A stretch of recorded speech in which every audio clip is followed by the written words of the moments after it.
Okay. Good morning, everyone, and thank you for joining this follow-up meeting. It's great to reconnect after our training on environmental and climate change reporting. It's good to see you all again. I invited a lot of people, 10 of you, to be in this meeting. Then we have another one on Monday. Today, I only wanted to talk to a few people. We have Mwebembezi Fred is there, Philip is there, Goret, and some other folks are also joining very soon. They have internet connection issues, but they are trying to fix those. Ida, we're happy to see you. Ida is an external evaluator for this project. So she's here to listen to these conversations. And we are very happy to have you on board, Ida. Thank you for joining. So I guess we can start and then the others will find us. We cannot keep waiting for them. Today we want to hear from you guys to understand how you are applying the skills that you acquired. Also to see the progress you have made, the challenges you face, and the kind of support you may need going forward with your work. And this meeting is informal and very interactive. Please feel free to share experiences, even small steps. They all count in our collective effort to promote environmental awareness and action through the media. So great, you can see you don't have a stable video. Can you hear us?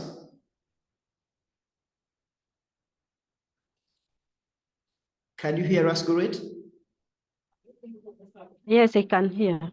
Okay. So we'll start with you, Goret. How have you been since the training, both personally and professionally?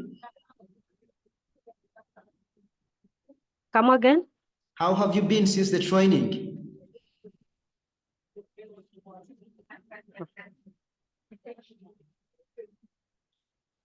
Maybe you can start with someone else's.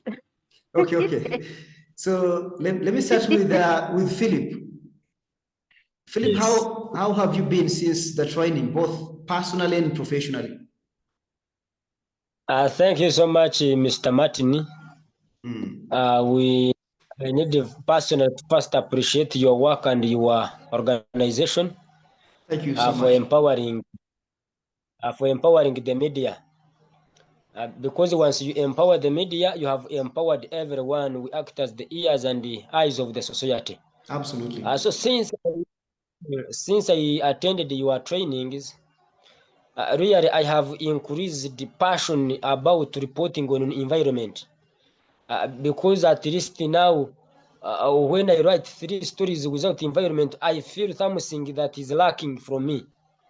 So meaning that every week at least I must bring an environment story.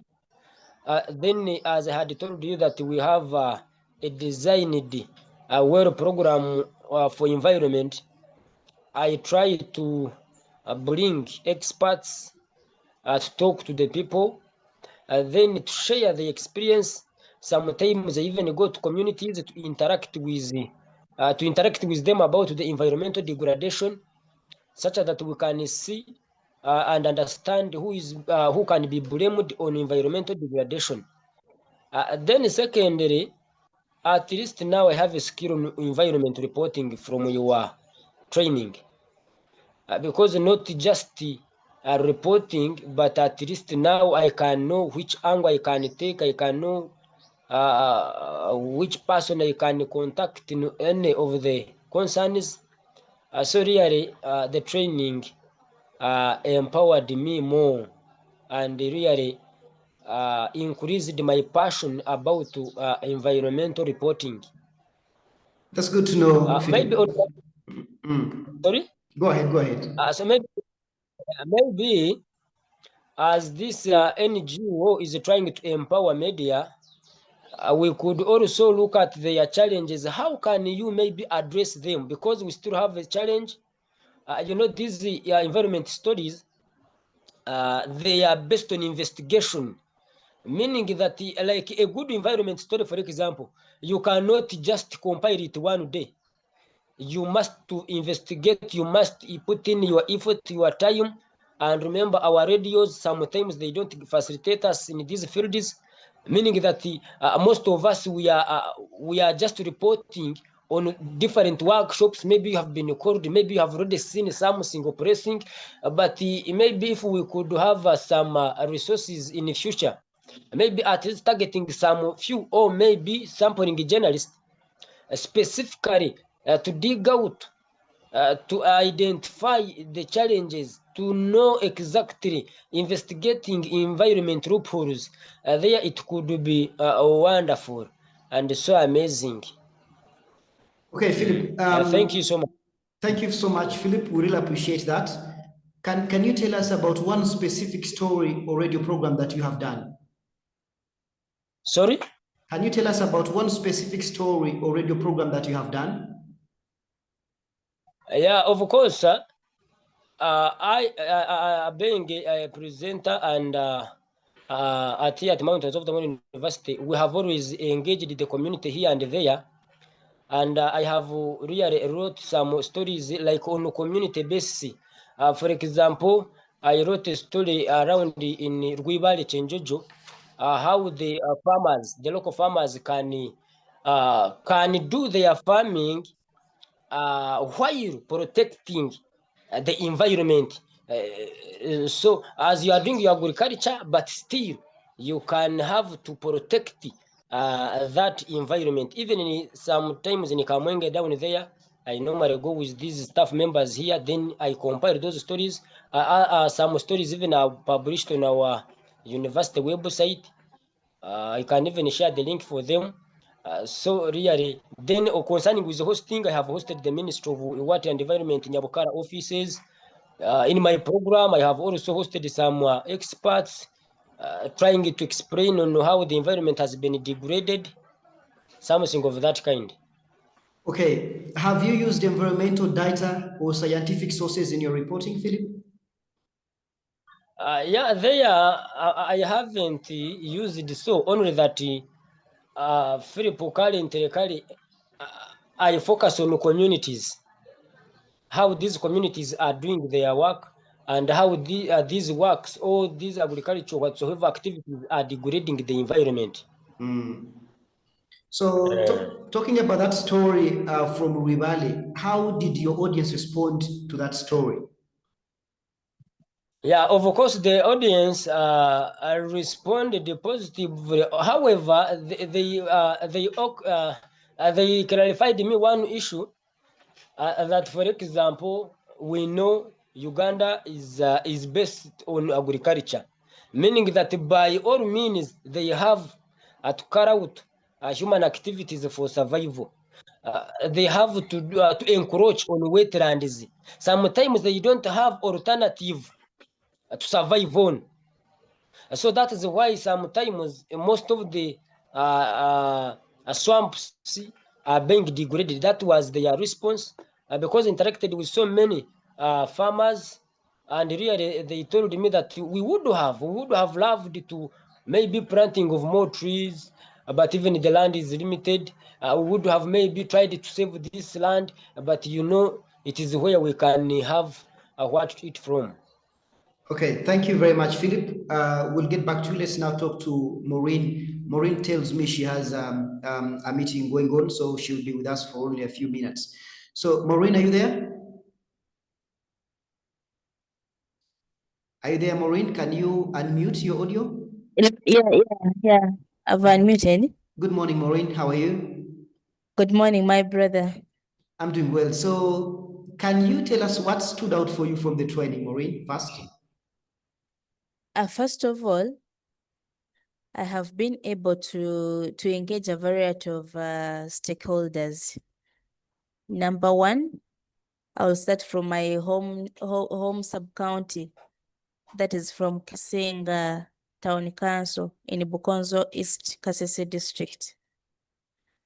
There was a swampy area of more than 6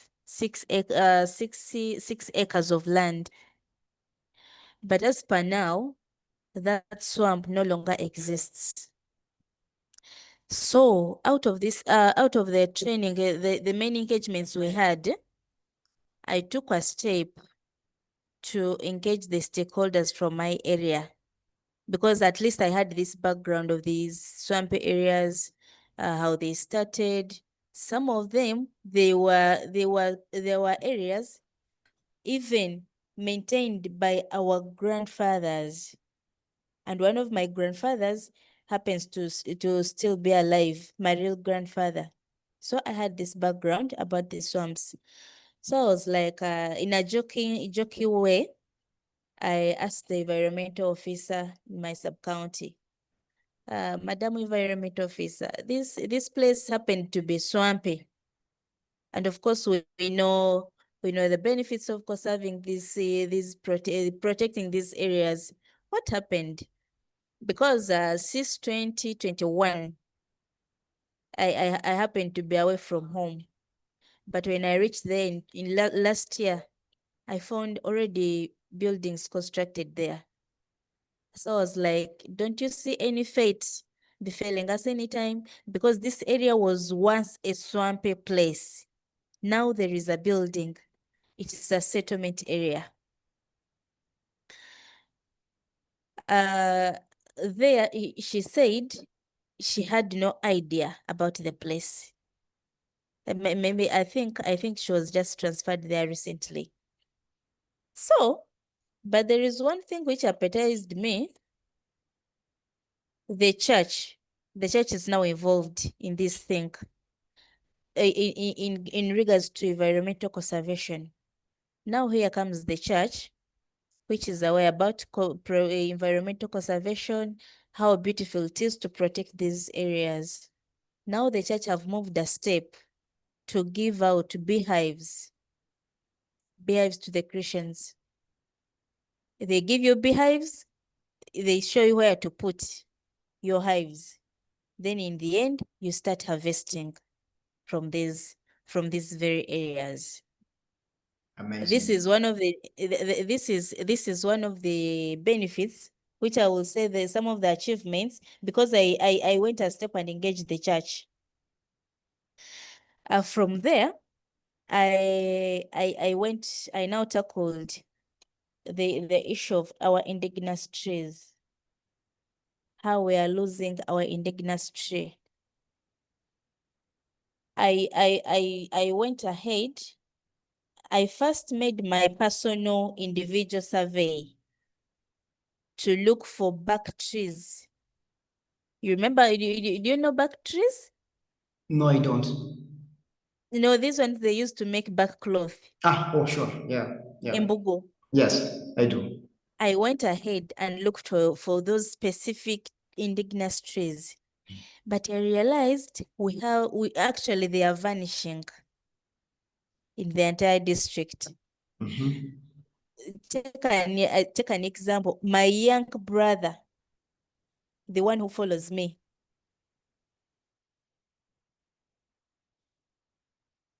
Oh. Where has Maureen gone?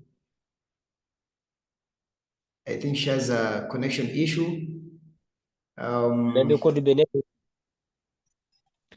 Sorry, Philip, you're saying something? No, I'm saying it could be network. Yeah, it could be a network issue. Yeah, for sure. So as we wait for Maureen to reconnect, she was sharing very important details. Maybe you can talk to Fred. Fred, are you there? Let's wait for our sister to come back. Fred? Yes, I'm there. So Fred, it's good to see you. How are you, brother? Yeah, I'm okay, Mr. Martin. Yes. Thank you very much. Yes, Fred.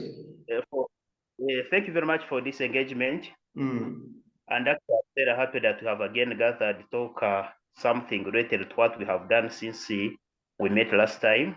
Yes. And when we met, me being a news editor, I have got very many opportunities, by the way. Like of recent, I got an opportunity to see what is happening around where the Terenga project is taking place in Bunyoro sub-region, where these projects like Kingfisher, the eco projects and how these activities have affected the community, how have they affected the environment, how have they led possibly to conserve to the destruction of the environment as well as conserving the environment. This has been one of the opportunities that I got because they wanted, it was in fact Acme, they wanted somebody that has always been engaged in environmental stories, and I was one of them. We saw what is happening in Bunyoro sub-region, but more also, after having finalized that engagement, which we had with you, Martin, I now assigned one reporter by that radio. There is a southern man called Ronald. We said, you man, now you need to be a specialist to cover stories related to the environment, and he's doing so. For example, we have seen very many stories that are coming up in Kabarore, whereby some rich people have decided to destroy the environment, and seriously, and people are quiet. Our officer, our DCs are quiet. The environment officials are very quiet. But we realize that there has been a certain challenge whereby these people, they even have documents from those offices. These are rich people, but they want to oppress poor people. They want to use that kind of opportunity. Some are even within our kingdom. They are using that opportunity to destroy our environment instead of conserving it. We also got an opportunity as a radio station because we started a certain small program. It is called Rambrana Toro, but there is an element whereby we invite people people that will come from our kingdom, from Toro kingdom, who talk about the environment. And I appreciate our kingdom because we migrated together in a program whereby now they have started campaigns of restoring the environment, those wetlands that have been destroyed.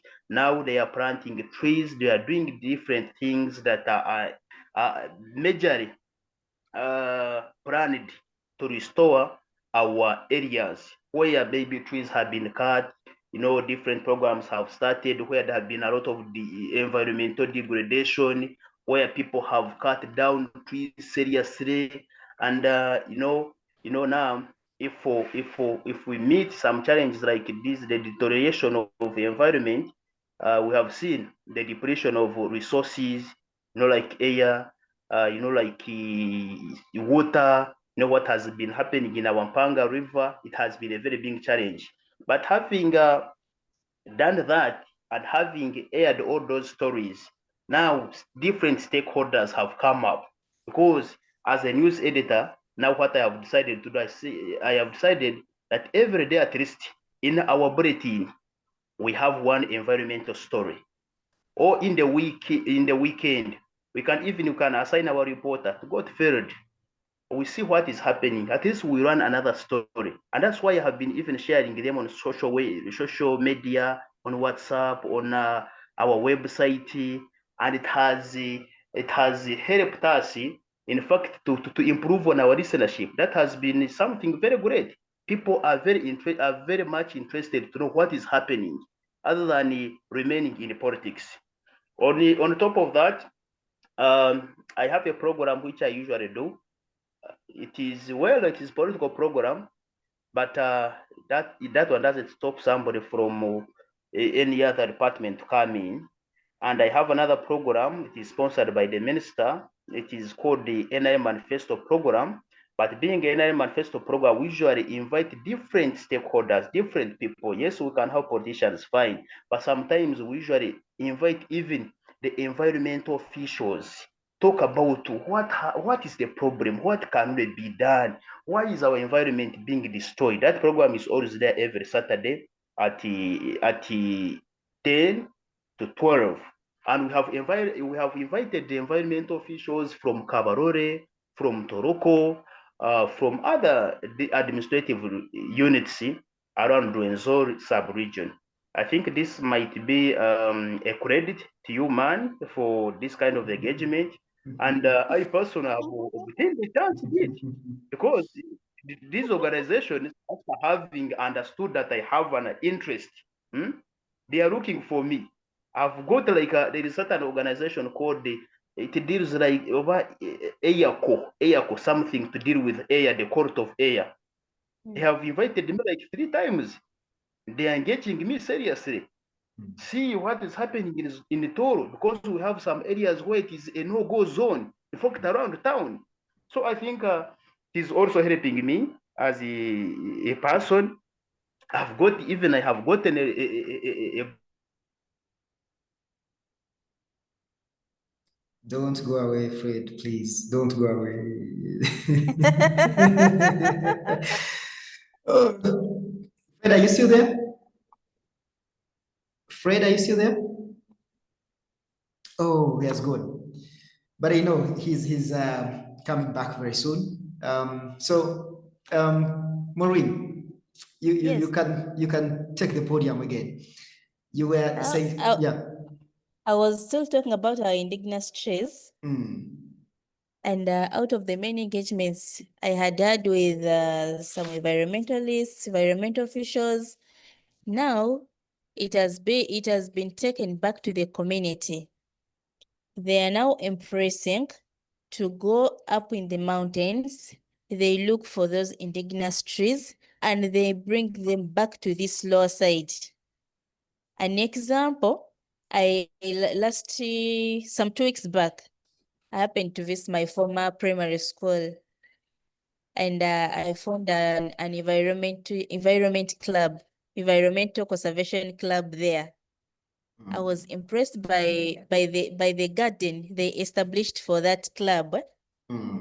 The garden is full of indigenous trees, indigenous plants, and a kind of a nursery bed for these plants. In case you are an individual, you need this tree. You reach at the school, you pay. Did they charge me 500? 500, and they give you a plant to go and put at your home. Now, I think this is all about the knowledge we got from these engagements, because all over the radio, in my programs I do, the write-ups I make, at least I can't spend a day, or I can't spend 4 hours minus talking about environmental conservation and the benefits. And we are now happy some of these things are being adopted. You see a group of people being coming together. They engage in apiary, and you see them trying to put that apiary project near forests. And they'll keep telling these younger ones, if you go there, bees are going to deal with you. And you find that these areas are catching up in that similar way. That's why actually you need a thumbs up, Martin. Thank you so much. I appreciate that, Maureen. How have local leaders, Maureen, or community members and other activists supported you as a journalist in your work?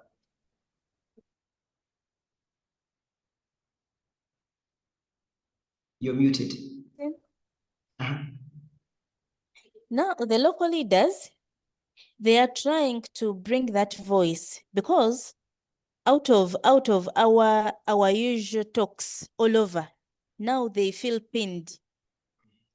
Because I remember one of them calling me, asking me about the swamps I talked about in Kisenga, how they are no more, and how buildings are already set up in that area.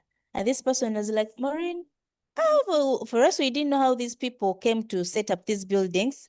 Don't think they bribed us to eliminate the swamps. That's how they have also come up. If you want to construct a building, they need to first go and verify where your land is. If it happened to be where a swamp was previously, they'll have to advise you, this building won't last longer, and for anything, we might be on a timing bomb. Okay. Yeah. That's amazing. So, folks, if you could kindly allow me end this meeting and relaunch it again, because I can see we're running out of time. Kindly let me relaunch. Don't go away. Let me relaunch. Martin? Yes, please. Martin, the problem we still have It's about the conservation of our ecosystem. Actually, Maureen, our people. Yes. Maureen, can I relaunch the meeting? Then maybe we'll start from there. Can I just relaunch the meeting? Okay. Please don't go away. Yes. Okay.